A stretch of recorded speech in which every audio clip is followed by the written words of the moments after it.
Good evening, everybody. My name's Andy Thomas. I'm a paramedic by background, and I have quite a few different things I do at the moment in life in terms of a main job. Obviously, tonight I was originally doing this webinar as part of Medtree and with CPDme, and I've just recently changed jobs. So I do a mixture of clinical practice, education, and various other involvement with other work streams locally and nationally. What I'm going to talk to you about tonight is air in the chest and what's the next evolution in patient care. This is going to be a discussion. It's going to be me ranting on probably a little bit, obviously because I can't see any of this at the moment, and then hopefully some questions at the end. I always say there's no right and wrong answer in life, and that's true of this again tonight.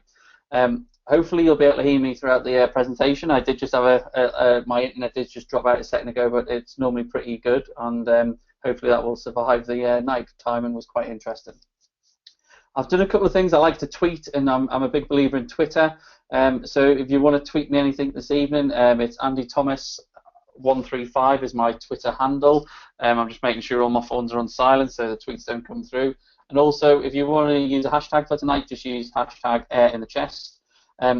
Feel free to tweet and question and pass the information on, because that's obviously, I'm a big form-med believer, and if we can get this information out there, then that's great.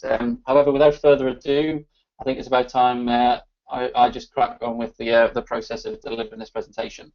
So let's get going. So the first thing I'm going to do is talk about the difference between a pneumothorax and a tension pneumothorax. And I appreciate many of you on the line, this will be a little bit teaching you to suck eggs, but often we get people from various backgrounds, so I think it's important to define the difference first of all. And you can see the explanations up on your screen, and I could read them out, but that would be a bit pointless. I like to think of it in a different way when we're talking about pneumothorax and tension pneumothorax. Pneumothorax, or simple spontaneous pneumothoraxes, get various different titles. And these would, sorry about that, my screen's just kicked out. I'll just bring that back up. The difference between the two is the pneumothorax is normally from a medical in nature. It normally comes on a lot slower, and pneumothoraxes often just need to be dealt with in a hospital setting. And the tension pneumothorax is often a progressive, sometimes rapid build-up of air, which enters the pleural cavity and is often a result of trauma of some kind. And it's the tension pneumothorax that, for me as a paramedic, often causes me a lot of problems and a lot of difficulties in the environment. I say often, it's a rare occurrence if we're all being honest. But often when we come across this, certainly in pre-hospital practice, then it's often, maybe it's in a paramedic's career or a pre-hospital nurse or whoever it may be, you know, they won't see a lot of these. When it comes along, there'll be a lot of pressure on dealing with it. So we're going to chat around the different things. I've just put a little representative picture up there just to give a quick example of, obviously on the left you've got your lungs up, no problems, and then on the right you've just got the imitation that your lungs down, and obviously that's because the air is filled with, the chest is filled with air, and that would need addressing quite quickly, and basically it leaves quite a gaping space within the pleural cavity once this has occurred. I thought I'd just put a cross-sectional CT scan up there again in the lungs, so you can see on the left there the lungs fully inflated, and you've got you can see the bronchial tree and all that going up nicely on the left, and that's very different in comparison to the right-hand side where you can see the lungs down, and the big black area is effectively air within that cavity space. And this can often result from various injuries. So, how often do these things happen, and is it a real problem that we're dealing with in pre-hospital practice? I'm going to look at quickly spontaneous pneumothorax first, and then I'll talk about tension, and I've got some other slides, so don't jump and think some of them statistics are rubbish. So first of all, spontaneous pneumothorax, so these are often medical causes, affects about 7.5 per 100,000 of the population in the US, and 37 per 100,000 of the population in the UK. It's notable that it's significantly less in women. Interestingly, there's a huge difference between the US and UK when it comes to this data, and when you look at the references that are at the end, but the authors of this paper couldn't really define why that was, and there was no significant explanation to that, but it's just interesting that from a simple or spontaneous pneumothorax point of view, we get more of them per population in the UK than we do, for example, in another Western country in the US. Now, tension pneumothorax is interesting. How often does this occur? And I'm sure if you sit in the tea room or on a break, which we know is very rare these days, but if you were there talking to some colleagues, then I'm sure you hear the war stories about, well, when I dealt with tension pneumothorax, yeah, I've done a couple of them and stuff like this. Well, some of the data suggests that's not the case. From a London paper done with basics doctors a little while ago now, they estimated that 5.4% of their major trauma patients were suffering a tension pneumothorax. However, their way of getting down to this figure was that any time a needle decompression was done in the pre-hospital environment, that would count as a tension pneumothorax. And other studies are very suggestive that this rate is not suggested to be that high. I've listed a couple of studies there, just of different environments and different locations, where they should range from between 0.7% to 30%. So the point I'm making there is, looking at some of the available studies at the moment, we really have no idea how often this occurs, and there's such variation in the studies, I don't think we can accurately determine in trauma how often patients do suffer a tension pneumothorax. So that's when we turn to the 𝐸 data. With the 𝐸 data, obviously we're looking at frequencies of chest injuries within UK major trauma, and the 𝐸 data between 2005 and September 2013 suggests that out of every major trauma patient, so somebody with an injury severity score of greater than 15, 1 in 250, so 0.4%, pretty low, will suffer from a tension pneumothorax. Given some statistics looking at how many major traumas we have in the UK, it's estimated around about 20,000 major trauma cases a year, which will roughly equate to approximately 80 cases a year within the whole UK in the environment prior to arrival at hospital that potentially will be suffering a tension pneumothorax. So that's pretty low, I would suggest. However, there's potentially more than that. This data may be, I'm not saying inaccurate because it's 𝐸 data, but my previous job a few years ago as a research fellow, once you start hard trawling patients' notes, compare databases, and certainly I've done this myself, you'll often see a big difference. So data is what it is, but hopefully this is, I think, probably the most accurate one we can get to, and as you can see there, it's from quite a significant number of trauma patients within that register. What are the clinical signs of a tension pneumothorax? And I just want you to take a few moments now to consider yourself what you think the clinical signs of. I'm hoping, and I may be wrong here, sometimes I'm a bit of a technophobe, I did set up a poll before you logged on there to hopefully ask everyone a question and then give you a choice of 5 answers. And I'm more than happy if Andy Ormerod wants to jump in now and see if this is working, but there should be a poll potentially when you logged in. If it doesn't, I'll just move on, so don't worry, which is going to ask you a question about clinical signs of a tension pneumothorax and ask you to choose one of the 5 answers. So if you just want to have a look at that now. Yeah, so I can see it's all starting to view the poll now, so it's on there ready to go. So if you all click on your little boxes which says within your screen share and go to webinar panel, that should allow you to vote on the question I've posed. I'll just let that go for a few moments. Is that gone? I'm just going to launch that poll again. See what's...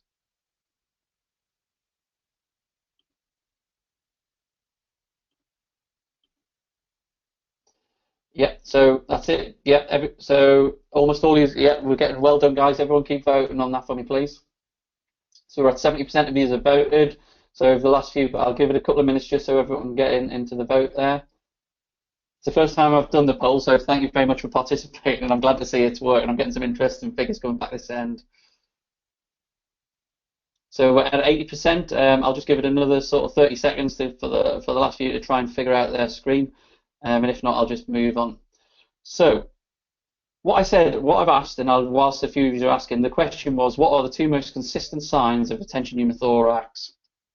And I give you basically, I give you 5 choices. So the most 2 consistent signs: low SpO2 and tracheal deviation, cyanosis and hyperresonance, chest pain and shortness of breath, tachycardia and ipsilateral decreased air entry, and tracheal deviation. So we've got about 84% of voltage, yes. So at the moment, just to give you a rough breakdown, and this is coming up on percentages, so there's about the two most answers that we've got at the moment, and I don't know, yeah, everyone can see the results with me, so that's good. I'm a bit confused with the percentages here, so Andy, if you can make any more sense of that, would be useful. But so 40% have said tracheal deviation and hypertension, which is quite low, so you wouldn't often see that.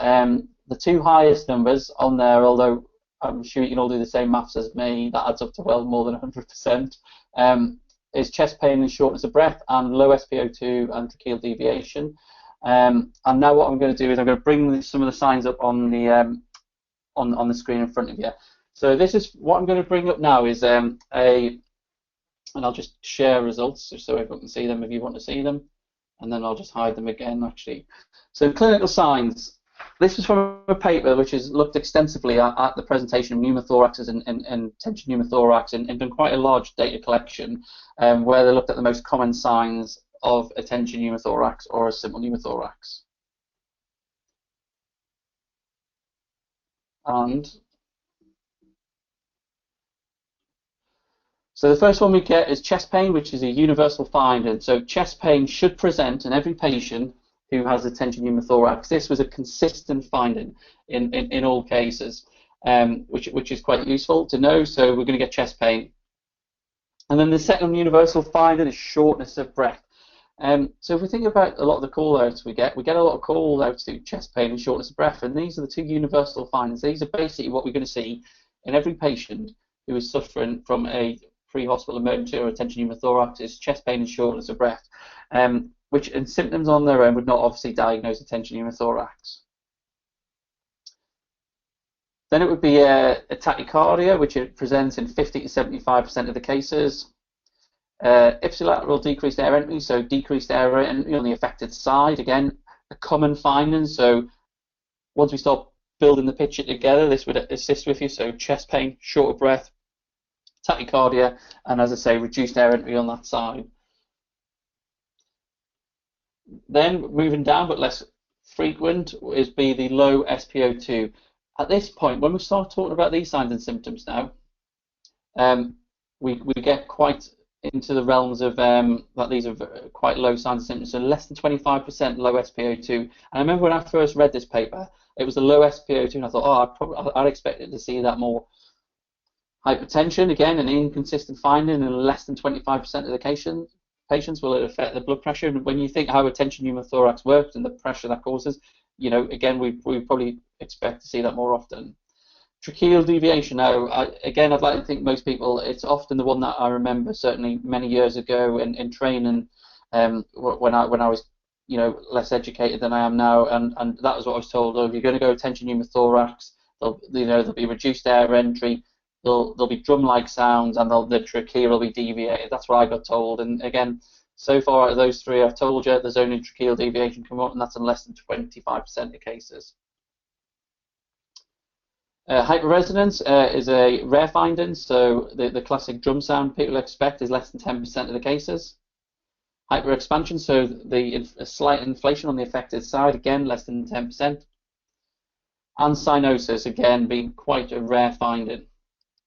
So when we look at those clinical signs, I think it's quite useful to see that, you know, almost it can be tricky to pull them out. And if you just get them universal findings on their own, then you know you could be multiple diagnoses there. So when you're assessing a patient in future, if you get, you know, hyperresonance, for example, but none of the others are presenting, then obviously I think, you know, there may be other reasons or causes for that.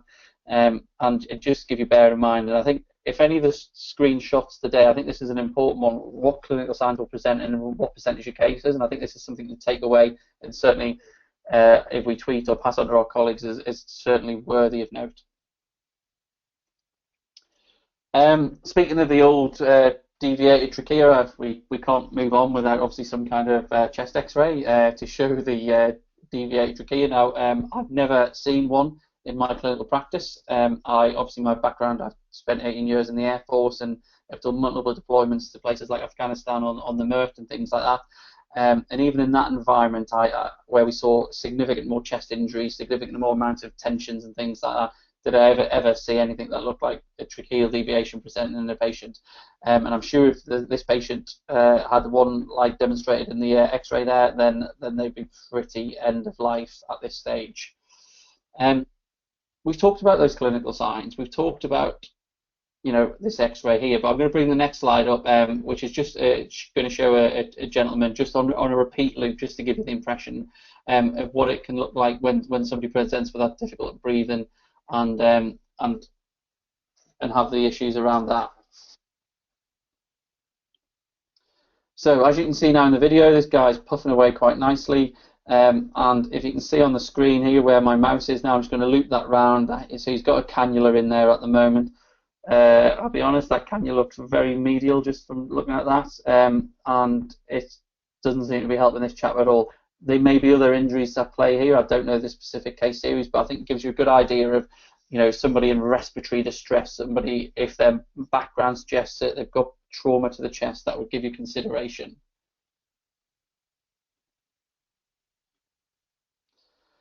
So, what's the current practice? What's the current thoughts on this? What are people doing about pre-hospital tension pneumothorax, and what should we do as clinicians and practitioners? Now, we could be nice about this, and I don't mean let's all shake each other's hands, smile like over-friendly people in the picture that I've just pulled off the internet randomly. We're talking about the NICE guidelines for trauma management that have obviously released in February this year. The draft consultation was out last year, but there's been some tweaks, changes to it since then. And we're going to have a little look about what NICE are recommending at the moment. And is there any real sea change in management and assessment of tension pneumothoraxes, or is there any real treatment changes? So I've pulled these direct off the document. I didn't want to paraphrase them, I didn't want to misinterpret them, and then I'll discuss around them. So use clinical assessment to diagnose pneumothorax for the purpose of triage and intervention. So it's still saying primary focus is based on clinical assessment to see what's going on with this patient. It is talking about ultrasound and EFAS scanning now, extended focus assessment with sonography for trauma. So as some of you in your clinical practices may be carrying pre-hospital ultrasounders, the device comes pretty small now, certainly within my clinical practice here up in the northeast on 𝐦𝐤𝐤𝐿, we're carrying ultrasound. And this can be quickly and effectively used to look at the chest to see whether the lungs up, etc. And this should augment clinical assessment if you're trained and able to do so. What I think the NICE guidelines talk about, not in the summary, but when you start reading into the document a bit deeper, which is about 330 pages long if you've got the time, is they talk about this shouldn't be delaying time on scene.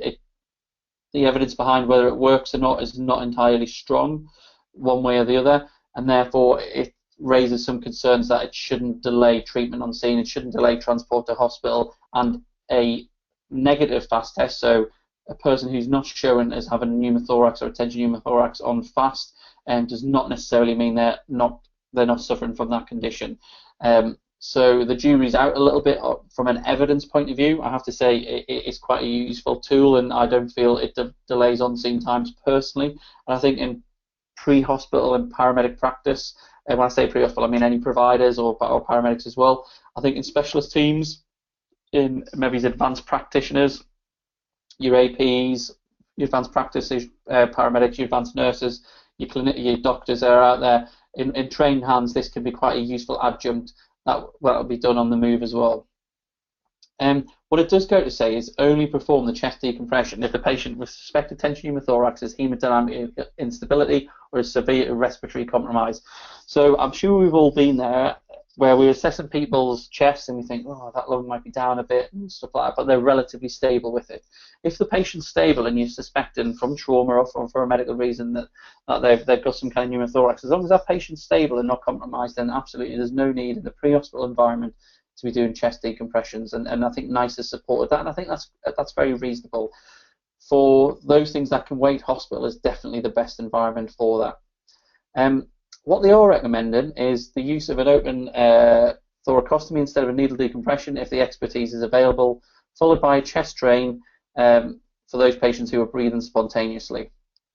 Now, the misinterpretation I think we've had with these guidelines early doors is I've seen some big bold things out there on social media, knife not needle, and the infographics and all the pretty pictures to go with it.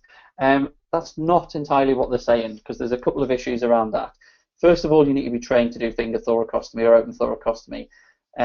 If your patient is conscious, then to do this, if you weren't able to then put immediately a chest drain in, you would have to RSI the patient, get positive pressure ventilation, and then do it.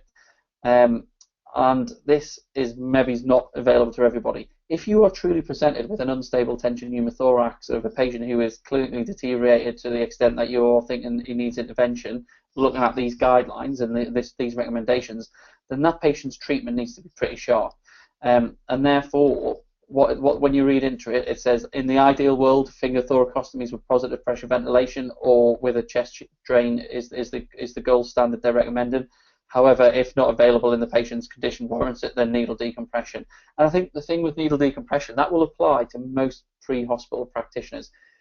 Needle decompression is generally within most people's training who are practicing out there, and therefore it's likely the first intervention.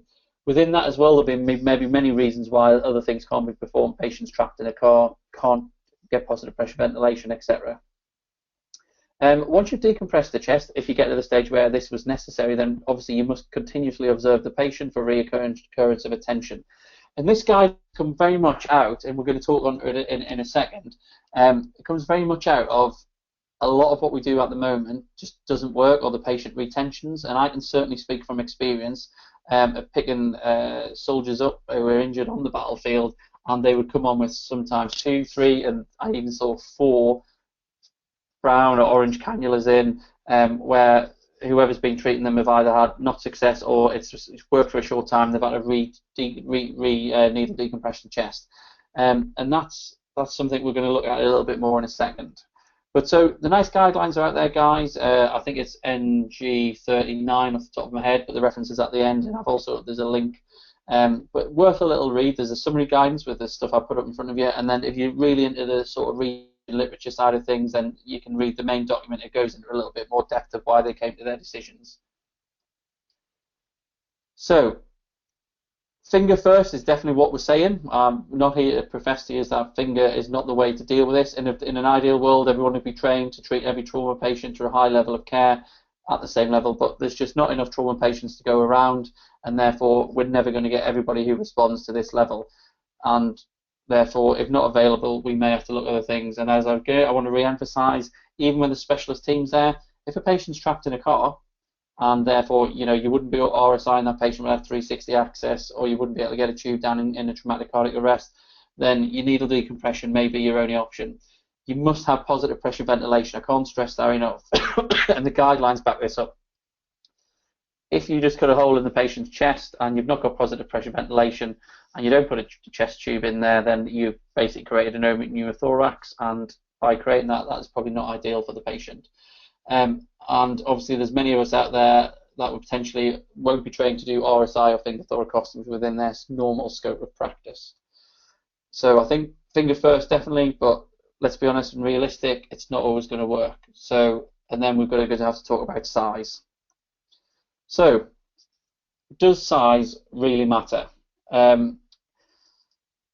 Is the question we're asking. Does size make a difference? And what I mean by size is the size of the device or the equipment we're going to use to needle decompress that patient's chest. We've ruled out, we know finger thoracostomy is the gold standard, but if we're getting to the stage where to treat the chest, is what we're doing now with cannulas, etc., really going to work? And I'm thinking not. So does size matter, and is it important? First thing I'd say is size is important. And you'll have to bear with me on this. Hopefully no inappropriate comments coming in. Yeah, size is important, because if you don't have the right size needle, or you don't have the needle capable of penetrating the chest, then the procedure won't work in the first place. And then there's other factors that may affect it. So yeah, size is important. You do need length and girth. And again, I'm not trying to be funny with that comment, but you need good length and a good diameter. Because if you're going to get in there, then we need to make sure it works. We need this so we can ensure effective penetration, so that we can remove the air from the patient's chest.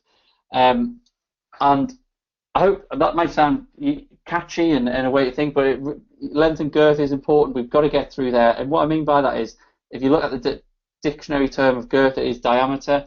and we need a good diameter on these needles. We talk about, we've seen multiple cannulas before, and this may be because they don't long enough to penetrate the chest, or if they do penetrate the chest, because of they're so narrow, they're getting blocked really quickly.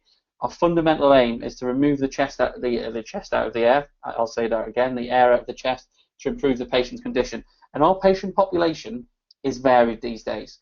We go from Mrs. Goggins, who's very thin, to a larger population, or in the Star Wars terms, we go from somebody like Princess Leia to maybe somebody like Jabba the Hutt. And that, again, I'm not trying to be derogatory in that term, but what I'm trying to emphasize is that we have a very, very different patient population now. And in trauma, we'd all like our patients to be a certain size, you know, your average size, but we're going to get really thin people that are difficult to manage, and we're going to get either very muscly people or very obese people. And we need a needle and a device, needle length, that will match these. And there's a needle up in front of you there, which is 10 centimeters long. And we'll come on and chat about that a little bit more in a while. But we do need to address the patient population, which for our practice now in this day and age is very variant.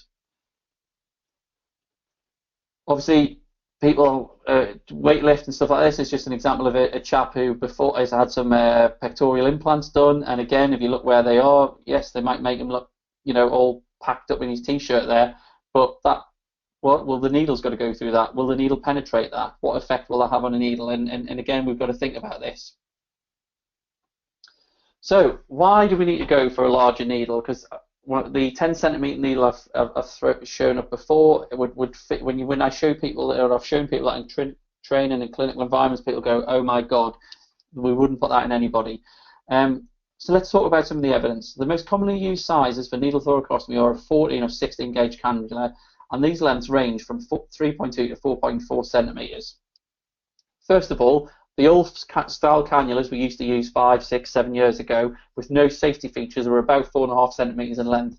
If you compare this to some of the cannulas we use now, then they've gone a lot smaller in their length. So again, it's going to make it even more difficult to penetrate them.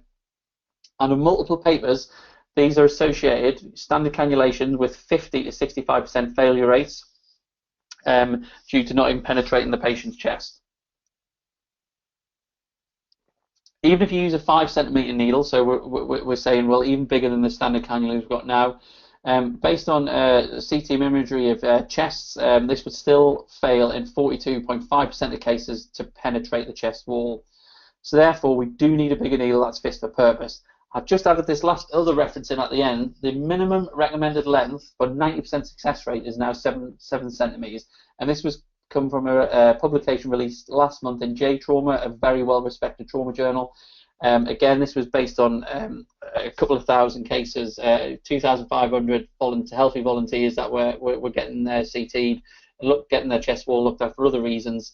And they said that's what you'd need to penetrate on the standard landmarks we're using at the moment. So I think the argument for using standard cannulation is gone. It's not fit for purpose. And I actually think if you look at the evidence base that they use within the NICE guidelines, is their recommendations are based on finger first as well, quite rightly, because the kit we're using is wrong. What it hasn't done is assessed any of the more modern solutions that have come out over the recent years that are still probably speaking in terms of its infancy, and there are devices available out there. This is one such device out there. Obviously, I'll declare a conflict of interest here. There are other devices available. I have no financial interest in stake in this product. However, I did used to work for the company until very recently who distributed it. I have done a lot of training with this product in both cadaver labs and education. And I have to say it is a pretty fit-for-purpose product that, with the correct training, will solve many of the problems I think we find with needle decompression. However, if you pick it out of the packet and have not been trained on it, you will set yourself up to fail potentially. And that's the 𝐥𝐤𝐤𝐞 device. And if you want to talk about that, that's hashtag 𝐥𝐤𝐤𝐞 as a you know, I like my tweeting. So if you compare that to your standard size cannula, we can start seeing about some of the problems we have there. Its length is 10 centimeters as opposed to 3.2 centimeters, and its diameter is an 8 gauge cannula as opposed to a 14 gauge cannula. It's got flexiplastic, which allows it to be flexible once it's in the lung, once the lung reinflates, and it's got the eyelets, as you can see, which allows air to escape and prevents blockages. It sticks to the patient's chest. It has a three-way valve in there, and therefore it prevents tension and reoccurring because it doesn't allow air in, it only allows air out. And the tip of the needle is an atraumatic needle, so it has a safety feature built into it as well. We're not talking about the training of this device tonight. If you want more information about the training, I can tell you how to get that at the end. But these devices available. There's also other devices on the market. Prometheus do the Pneumafix, and there's some other devices out there. The Tylex needle, ARS needle, but I would suggest they're quite inferior. And then there's the bigger hospital-based products, which I don't think are suitable for the pre-hospital care environment because they start coming into quite serious bits of kit then, and the price starts going above the £100 mark, which is just not affordable in our environment. So, is such a device as that big 10cm needle I've just shown you, is it safe? And that's what we want to know. Well, the answer is yes. So there has been a clinical studies taking place on this device, and although the patient numbers are small, and this was done in the Heartlands Hospital, and again, you've got some handouts tonight that you can download, and I've put this paper within the handouts. You can download it. It's an open access paper, and therefore I'm not breaching any copyright or anything like that by including that in the handouts. 19 patients recruited with no complications, and the person who'd had a brief training and was delivering this rated it as very good or excellent in 90% of the cases. So from a user point of view, they found it easy to use. That device, although we're talking about tension pneumothorax, can also be used to treat pleural effusions. It can be left in situ for several days. It's a multi-purpose device, but it's a device fit for purpose. And what you wouldn't do is use that device to try and cannulate a vein or anything like that, because that's what it's not designed for. It's designed for sorting out chest emergencies, not for getting access to give fluids or drugs. So it was used for 12 pleural effusions as well. Therefore, it has a pre-hospital and hospital-based use. I think 6 of the cases were tension pneumothoraxes, which was good, and it worked effectively on presentation. It was used in simple pneumothorax in a more controlled fashion, and as I say, the pleural effusions. So it's been well tested from that point of view. And as I said before, if you're going to use a device such as this, then you wouldn't pick it up out of the pack. You do need some level of training on it first, because there is subtleties that we won't be going into tonight that you need to look at. Is it recommended? Obviously, there's no point taking my word for it. Obviously, as I've already said, I did work with Medtree on this product, and therefore, you want to make your own independent assessment. If you look at the recent Faculty of Pre-Hospital Care consensus statement on management of life-threatening chest injuries, they vary slightly from the NICE guidelines. These came out in September last year. They've taken a slightly different approach, a stepwise approach, depending on levels of training, and they recommend using decompression. But they said because of the existing problems with cannulas, then that's why people are seeing poor success rates. The third paragraph down is a direct quote out of that consensus paper, which again, for your convenience, is within your notes of your handouts this evening. And as it says, it suggests that the ThoraQuick has had good early testing, encouraging results, and that these devices may be preferable to the standard cannulas. Interestingly, they talk about the standard 4.5 centimeter cannulas, but the next time you're on shift or you're with your cannulas, measure them, and I pretty much guarantee none of them are 4.5 centimeters in length. There's no difference in landmarking, so all you need is training on the device itself and not how to landmark it. Is such a device easy to treat? And this is from the UK Student Paramedic Conference at the NEC last year. I went along, took a couple of sheep along with me, not live ones, and just a couple of sheep chests. Sean and Sarah, they came along with me, and I trained about 100 students that day, including Martin Berry, the College of Paramedics Chief Executive. He came in for, obviously, bless him, he got a bit of one-on-one training, but he came in and practiced the device, and the overwhelming feedback, and these students were varying at different parts of their training, was that it is a safe and simple device to use. Students were coming in at 12 at a time in 15-minute sessions, so very quick in between their lectures and their presentations, and we had some pretty positive results. I've replicated this around the country, and I've also done some online training videos for this that will be getting released in the next few weeks, I believe, from the company themselves.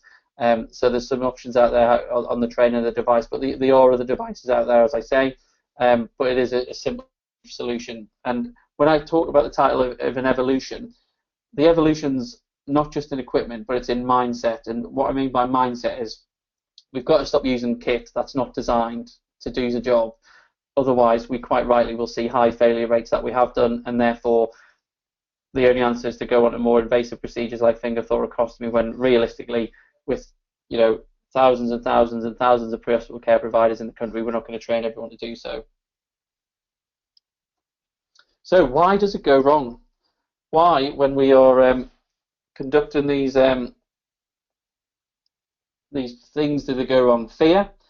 Can you imagine if you've been a paramedic or a pre-hospital care practitioner or a hospital-based practitioner for 15 years, you got trained 15 years ago, although you get your fire training every year, you probably don't get refresher training on some of the clinical aspects you need, and you come across a 24-year-old man who's got a tension pneumothorax, and you're going into that bag for the first time in 15 years, you're going to be pretty scared of that process, and fear often leads to errors and a culture where we might make mistakes. Training, as I've mentioned, we're not getting regularly refreshed on this. We did it in training, and when I speak to people, when I have been doing the training in this area, unless they've attended a course like ATLS or maybe a FEC course or many other courses, ATAC and other people like that, then they won't have necessarily been trained again. The equipment we're currently carrying in most trusts, I would suggest, is setting us up to fail. And landmarking. When I talk about landmark, I don't mean the landmarks that are suggested in the literature and the text are incorrect. I just mean people don't landmark very well. I've been in a lot of cadaver labs over the last 12 to 18 months, and when you first give any device to these and say, show me where the second intercostal space is, mid-clavicular line, a lot of people get it wrong. And I'll even go as far to say, I recently did a demonstration, in a cadaver lab, and as I was talking, I just loosely landmarked up. I got a bit cocky, and even I put it in the wrong intercostal space, and I'd been doing a lot of training on this, so it can happen. And therefore, if we're aware of it and we make more of an effort, then that may assist in us not getting that wrong. In an ideal world, we need to practice. Amateurs practice until they get it right. Professionals practice until they can't get it wrong. That's easy me saying that. So for your HEMS teams out there, your critical care cars, your advanced paramedics, they may have that factored into their daily routines or their work schedules, heart, for example, training days and stuff like that. However, for the vast majority of people out there, they're doing it on top of busy. We all know the ambulance and pre-hospital care response is under huge pressure, and therefore training to get it to that level is what we want, may not be necessarily what we get. I'm going to use a quick analogy on the training and stuff like that. Well, why does a nation with 4.5 million people win the Rugby World Cup consistently as New Zealand have? For those of you who are rugby fans in here, which I'm definitely one of them, and was heartbroken to see them get knocked out at the group stages, then you look at a team like this who are just absolutely bred through training, through determination, through a culture that I think very few who are not in that team will probably truly understand, that they become successful at what they do. What they didn't do to win the World Cup is they didn't just rock up in trainers with incorrect equipment, without any training beforehand, and win that World Cup. And to be successful, you need to train. I am going to just try briefly close the presentation, and I'm just going to airplay something across to you on the screen. Just bear with me, this should pop up in 2 seconds. I'm stretching the boundaries of technology now. Okay, so what you'll see now is a friend of mine. I just brought up there, so I'm playing this off my iPad now, and I'm just going to add some bits into this patient. I'll put his veins and nerves and his arteries. So when we're talking about the landmarks, I think commonly what happens is people, I'm going to highlight the angle of Louis, or here. So we're coming down, we're feeling that angle, which is effectively into the space that's highlighted here. Which, sorry, I'll just highlight the right thing, which would be your second rib, so that the bottom end of your angle Louis fits to the second rib, and you want to come down to then the third rib. Just going to move that out of the way, and that landmark, you're going to go just over that third rib, mid-clavicular line. What tends to happen is people, I'm just going to bring something up from the side now, a pen, is people tend to go here. That's the common error people are making. People are going into that first intercostal space because they often come down from the clavicle, and that's what causes problems. It's easy if somebody's quite slight build, but people like myself, I'm not the thinnest fella in the world, and as I've talked about, mostly in the obese population, it's really hard to landmark. You've got to really press down, get your landmarks, really feel into that second space, and then move down and go over the third rib. The other highlight I'm going to bring up now, I just have to take the pen off so it lets me highlight again, is I'm going to highlight the clavicle. So the clavicle's coming up in green now, and when you look at that, mid-clavicular line, I'm going to bring my pen back up, and if I follow this along there and roughly go down like that, not the straightest line I've just drawn there, that's mid-clavicular line. The clavicle goes to the tip of the shoulders. What tends to do when people are landmarking as well, people come in very, obviously that's in the incorrect space, but here people tend to come very medial. We saw that in the video before, which causes problems, not causes problems of the lungs down necessarily, but we're getting to areas where we don't want it to be close to.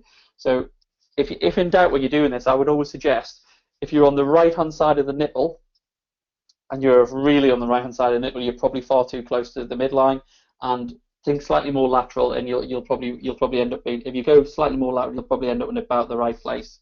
The other complications when we're bringing these patients up is, I'll just take the pen off, sorry, is once we start adding layers of muscles, and I'll just bring them around to the side now, we can see how this makes it more difficult. So we just start putting layers of muscles in, and as you can see, it suddenly builds up, and we'll pop some skin on, and then it becomes a lot more difficult to landmark, and that's in a fit and healthy bloke, you know what I mean? So it's not easy out there for us guys, so I think I'm going to take home message on that one. And I will just bring my other screen back up now, hopefully. Go back into play, and it should leave me where I left off. Yep, more or less, excellent. And that's what we're trying to aim for when we're correctly landmarking to not fail. A bit of a quote there, people like quotes and these things, is when I talk about why it went wrong, fear, training, landmarking, all these things are a combination of things, because when we actually do this, guys, it's a one-off, okay? The procedure, whether it be a decompression or a finger thoracostomy in the correct circumstances, they're actually quite simple procedures. The problem is we're just not exposed to them enough unless you're in the high-end environment. And even those high-end environments, if you think, I think between all the air ambulances, they do 12,000 call-outs a year. Say they're getting to the majority of the patients, that's probably, you know, when you talk about total trauma cases, 20,000, so there's 8,000 going to non-HEMS units at certain times of the day and stuff like that. We're talking 55 cases to share amongst them. You know, you might get the person that does 2 or 3, and then you might get those people even in those high-end environments that are not doing them that often. They'll obviously be doing finger thoracostomies more often as a precaution, but, you know, so what's the average paramedic, who on average will see 0.8 trauma cases a year, so that's less than 1 serious trauma case a year, ISS 15 or over. You can see the challenges here. And therefore, our experience must tell us that you know, as it says in the quote there, experience is not what happens to a man, it's what a man does with what happens to him. And women, that's not, it's just a quote.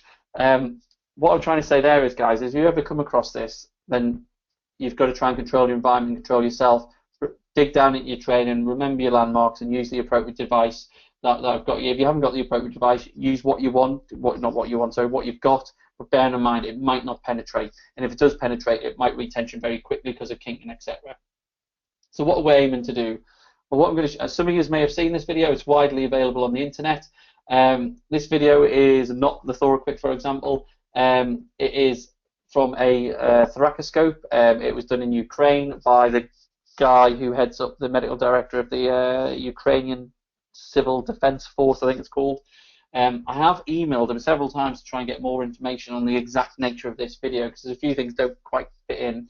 But it just gives you an example of how a longer needle works. Now, I think the needle in this case is an ARS needle.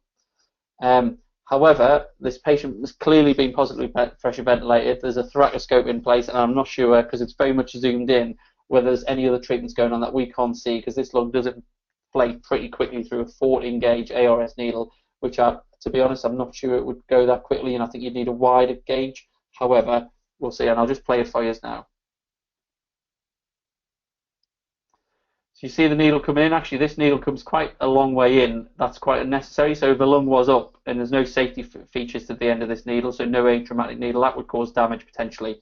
And you certainly don't need to come in that far. Again, with the other devices available on the market, certainly the main two that I've mentioned, they have safety features in that either click in or you feel the atraumatic needle pop out in your hand.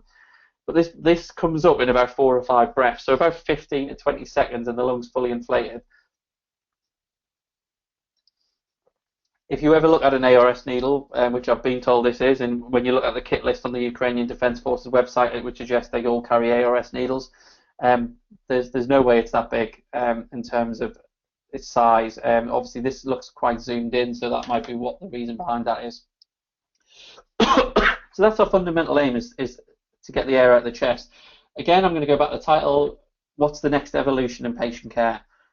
The next evolution in patient care is, I think, doing, when the experts are there, you know, using finger thoracoscopy, but when the experts aren't there, and the vast majority of us are there, and this comes across us, then we need to take action. We need to do what we've been doing. We need to use our existing landmarks and make sure we get the landmarks correctly, but we need to use a device that works and is fit for purpose, and that's not a cannula, guys.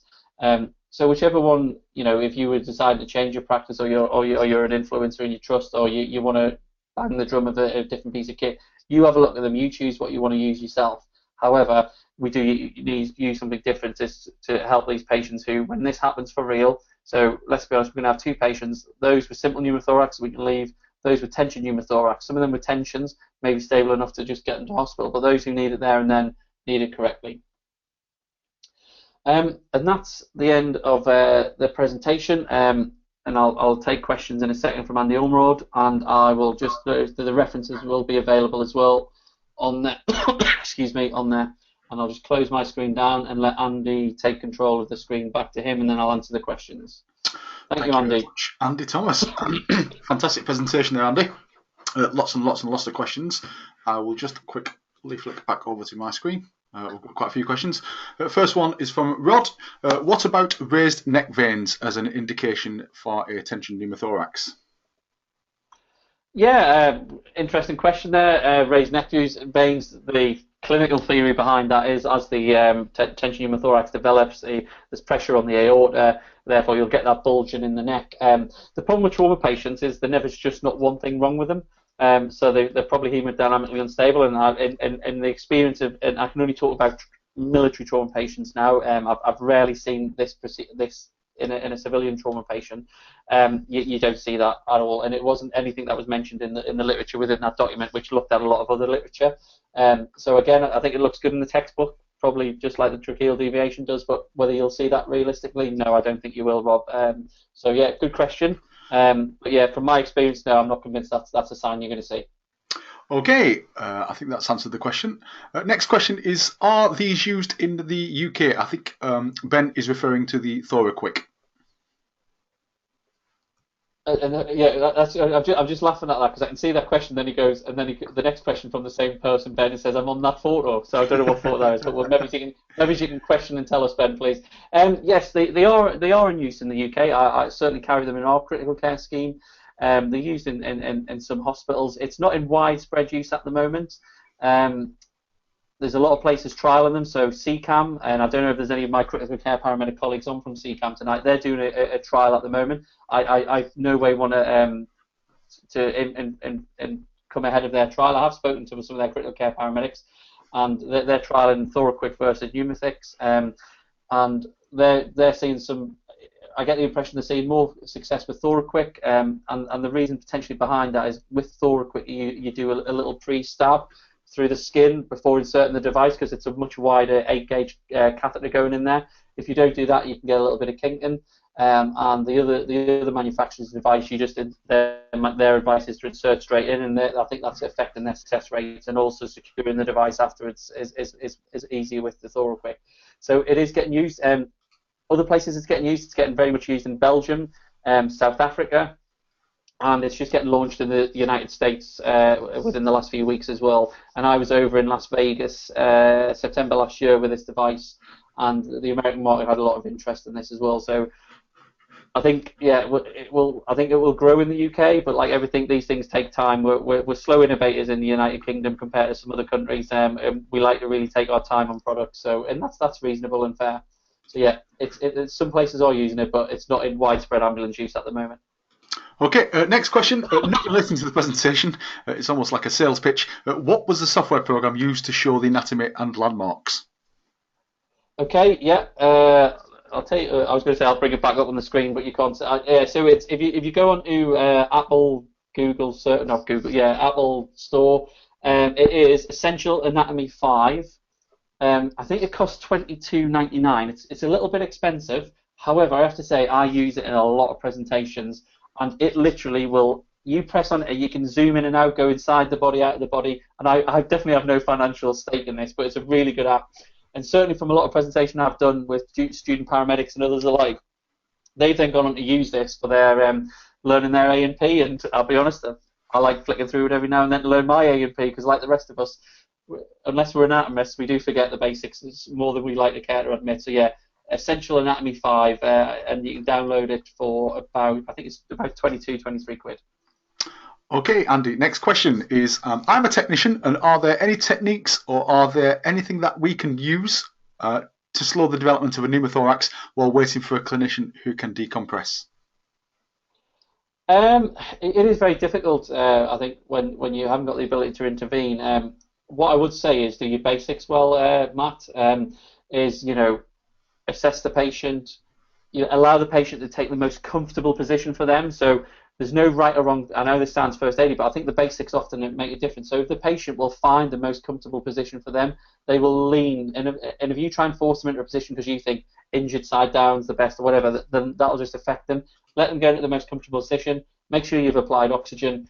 And if they've got any open chest wounds and they look like, they probably won't then have a tension pneumothorax, but make sure you address those. So maybe with seals and stuff. But yeah, basics done well, oxygen, reassurance, and what I would say for a technician sometimes, and I certainly noticed this in my practice, if you're on your own out there on the road and you've got somebody with a tension pneumothorax and you're 5 minutes away from hospital and you're trying to get support and backup, that's 15 minutes away. Take them to hospital, because I think one thing we do now, we sometimes wait for the expert to come to us, where actually we could get the whole team of experts sometimes if we got them through hospital quick enough. I'm not suggesting if HEMS is 2 minutes away and the hospital's 15 minutes away, you scoop and run. That's not what I'm saying. But know your environment, know your distances, and do the basics well, Matt. And honestly, you can only do what you can do. Oxygen, basic care, and get them to the right place. Okay, I think that's answered the question well. Next question is from Sophie. Would you decompress a child? And if so, would a standard cannula be suitable? And is there any difference in technique?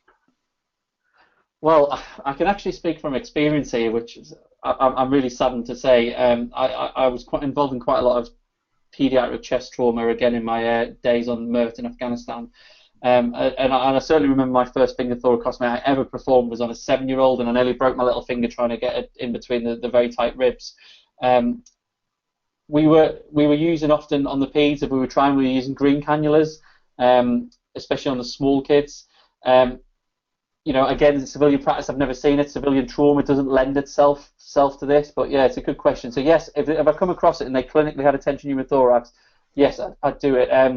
The ThoraQuick, in terms of its size and its diameter, may be a heavy-handed approach for a kid, depending on what age. So we're talking under 12s here, because above 12 they're pretty much an adult. So yeah, I might in those situations try a cannula. What I would say though is proceed with extreme caution, not with fear, but with caution. Remember, the proper devices, things like the ThoraQuick, have an atraumatic needle on them. Your standard ones don't. So try and feel for when you come in. The top tip is attach your cannula to a syringe of some kind. Some people put water in them, but as you're advancing, just pull back the air on the syringe, because when you're in the chest wall, you won't be able to pull back. But as soon as you hit the pleural cavity, you'll hit air, you'll be able to pull back, and that will stop you over advancing. Because if you're getting it wrong, and you don't want to hit anything, you don't want to cause damage with a really sharp needle going into a little one. So yeah, just with caution. But if you're untreated, a child will die. Then I think make the best of the bad situation you're in at the time. Yeah, well done there. Good question, Sophie. Next question is from Liz. What device are London HEMS using? I suspect London HEMS are using positive pressure ventilation via an RSI and then using their fingers, to be honest. They'll do finger thoracostomies. Most air ambulances will do finger thoracostomies because they have the ability to put patients to sleep and then do the gold standard treatment. As in terms of what they're carrying in the bag as a backup, I have no idea. I don't work for London HEMS. But if there's anybody on here who knows, please just type it in the question thing. But I don't know what they're using as a backup, to be honest, if anything, because they are a very high performing and skilled team, and I suspect rarely do they need to fall back on something else apart from off to sleep and a finger thoracostomy. Okay, I think we've actually got somebody from London Hem speaking in a couple of months. I think we've got somebody lined up, so we might reserve that question. Next question from Robert is the costing issue that the NHS use cannulas instead of decompression kits, and that I would use in the military. So is there a difference between what the NHS use and what is used in the military in relation to cost? So in the military at the moment, and I used to sit on the Tri-Service Equipment Committee until about 12 months ago, before I left the military. We had the ARS needle, which wasn't widely available in long parts of Afghanistan. Certainly most people came on with around cannulas. So yeah, there's a cost involved in them. I think they're about, off the top of my head, about 14 quid. In the NHS, it varies from trust to trust, and there's no standard. Some might have needles, some might have bespoke. Very few trusts at the moment have got proper devices. Some of them are looking at them. I've certainly spoken to and trained and demoed, and I was certainly up in Scotland last week doing some training on this device because they had some interest in it. But yeah, no, cost-wise, the device, if you were to buy a single device for yourself, they're about 40 quid. Obviously, a big trust would, through the distributor, would get some kind of discount, I'm sure. But yeah, there's a cost involved. But ask yourself the other question. Yes, you can get a cannula for like 95 pence, but you probably have to put 3 or 4 in them, and then they probably won't even work anyway. And what's the health economic benefit of a young fit person dying from a tension pneumothorax and all the lost taxes and revenue and care that is attempted at saving his life when for a few extra quid you can get a device that will work. So yeah, I hope that answers your question, Robert. I'm assuming you're in the military from the phrase of that question, and if you are, yeah, I think at the moment the military have got ARS needles. Okay, well answered. There is almost a double question here, one from Noah and Matthew, which I'll read out. Any advice on treatment if specific needles are unavailable and a normal cannula has failed and you're unable to do a finger thoracostomy? Yeah, so look, it's a bit anecdotal, and the evidence behind it's actually not that strong now. But if you go and set an intercostal space and they've got big pecs, then try 4th or 5th intercostal space mid-axilla line. So theoretically the chest wall can be a little bit thinner there, but then that's not always the case. So try an alternative site. So those are your two sites. If they're really big and it's just not penetrating and that's all you've got, if you can't get experts to you, then give them a big injection of diesel and get that ambulance moving as quick as you can, really, because you're going to run out of options there. You will know generally, even with the standard cannulas, if you penetrate, you will get a bit of a hiss. You do get a bit of a bubble, or you'll feel the air in the syringe. Where if you get no change when you first put that cannula in, it's probably not worked. So if you get no improvement in signs and symptoms on your monitor, then it probably hasn't worked, and that's a good telltale sign. So yeah, that's all I can really advise in that situation. Matthew, to top that question up, it says, is there anything that you can do to increase the effectiveness of decompression if, for example, using a 14-gauge cannula, given its inappropriate length? Again, I think try the alternative landmark if you get unsuccessful at the first one. If you are successful in penetrating, what I would say is, just be prepared to do another one. I would suggest the 14-gauge ones run out very quickly from my experience, and the patients start a retention quite quickly. Sub 10 minutes, I think, sometimes as well. Bear in mind, that's a tiny little cannula in a chest that's severely injured. There may be some blood in there as well, and that can clog up very quickly. As the lung comes back up, that might just fill it with a bit of gunk as well, as opposed to the devices that are bigger, wider board, and have eyelets in them. So yeah, I think just if that's all you've got, if it doesn't get through the chest wall and the alternative doesn't work, then I'm afraid, again, it's hopefully help is around the corner, or you're moving to help, because there's nothing you can't make that needle longer. Okay, and the last question from Mark is a spontaneous pneumothorax likely to tension? Well, in effect, potentially yes. Anything can tension. it depends how the patient's compensating. You know, there's lots of different causes for spontaneous pneumothoraxes. What I would say is if you've got somebody with a spontaneous pneumothorax, these, like, you know what I mean, where they're pretty well. You listen to their chest and in the upper lobes, you can just tell it's not shifting air as much and stuff like that. But just monitor them closely, talk to the patient. If the patient shows and develops any signs, keep an eye on them. But yeah, they can develop, but you don't need to be stood over them with a needle or anything like that. Because I have to say, the spontaneous ones tend to stabilise reasonably well, and then once they get to the hospital, they will decompress it, but under control. They'll measure how much air they're taking off. They'll do a primary X-ray first, and then repeat that. So yeah, just be wary of it, but don't be fearful of it again, because I don't think it's very common that they tension from medical causes that quickly if they're stable when you first get them. So just monitor. Okay, last couple of short questions. Ben has asked, why is hyperresonance such an uncommon sign? Good question, Ben. You know, the data doesn't give any reasons why that sign wasn't there. Just from clinical studies, it wasn't there. I think realistically, when these are really subtle assessments as well, we're talking about, in often difficult environments, and hearing that's slightly different and change. Now, I'll tell you what. I don't know why it's not there, but what I will say is look for abnormalities, look for differences. It might be a better thing. I remember when I was a technician, actually, and I was at a very serious RTC, and I remember listening to the patient's chest, and the firemen were cutting away in the background and everything like that.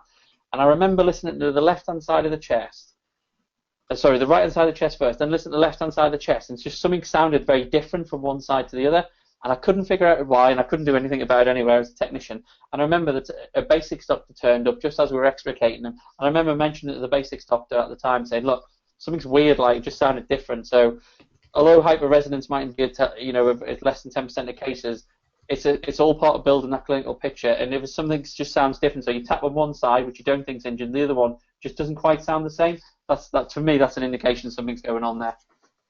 Okay, and the last question, Andy, is do you have any tips on securing a cannula on the chest to stop it bending or occluding? And that's from Sophie. Sophie, yeah, use a proper device. That's my tip. Get something like the 𝐦𝐤𝐤𝐞, which got built-in hub and sticks to the patient. It can be sutured to the patient for longer transfers or to be left in. The other things I've seen is people put them in and then put a little roll of tape over the top of them. People roll gauze either side of them. But to be honest, how effective is any of that? I'm not really convinced. What I would do personally, I would just, that's the only thing I had, I would leave it and just keep a close eye on it and handle with care. So not to dislodge it. That's the problem with a lot of the other devices, normal cannulas and some of the other devices that are out there. They can be easily dislodged. You want something that sticks down or can be secured properly. But yeah, so they roll a tape over it. People put little gauze beside it. It may help you. It will occlude and bend in the chest as well if it's penetrated, or because it's only probably just penetrated by a fraction. It's very easy to clog that area up. So you can't do anything to that inside the chest. So yeah, hope that helps.